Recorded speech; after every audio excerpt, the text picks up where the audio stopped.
मोबाईलमुळे लोक एवढे वेळे झालेत.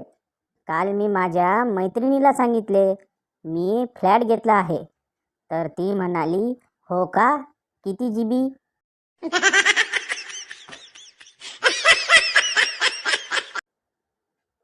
2 महिने झाले कोकणात जावे असे वाटत होते, पण आता कोकणच इकडे आल्यासारखे वाटत आहे.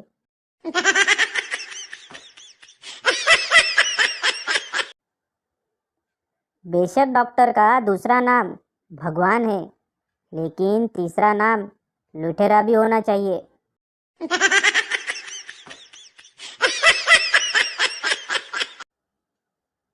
आई म्हणते खोटं बोलायचं नसतंय.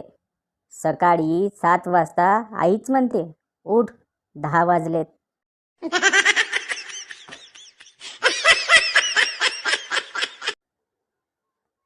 आजही मला तो कठीण काळ आठवतो, जेव्हा मी 1 GB नेट महिनाभर वापरायचो.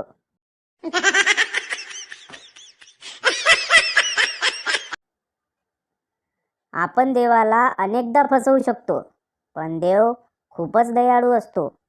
त्या प्रत्येक फसवणुकीबद्दल तो आपल्याला शिक्षा देत नाही. तो एकदाच आपलं लग्न लावून देतो.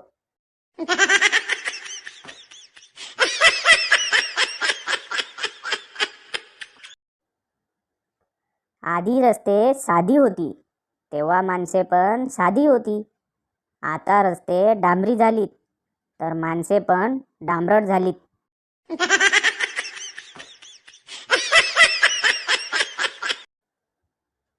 नुसतं फक्त मुलांना शाळेला सुट्ट्या देऊन काय उपयोग? आई बाप वाहून गेले तर पोरांनी कोणाकडे बघत आयुष्य काढायचे? ऑफिस पण बंद ठेवा.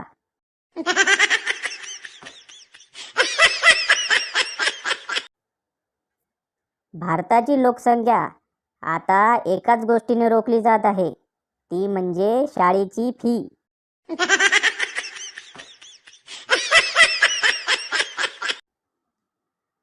तात्यांना ताप आला आणि घसाही दुखत होता.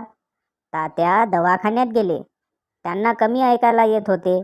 डॉक्टर म्हणाले, वाफ घ्या. तात्यांनी ऐकले, हाप घ्या. तात्या आज एकदम ठणठणीत आहेत.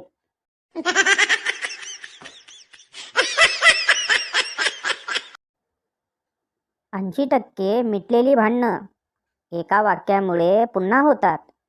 मी असतो तर ऐकून घेतलंच नसतं.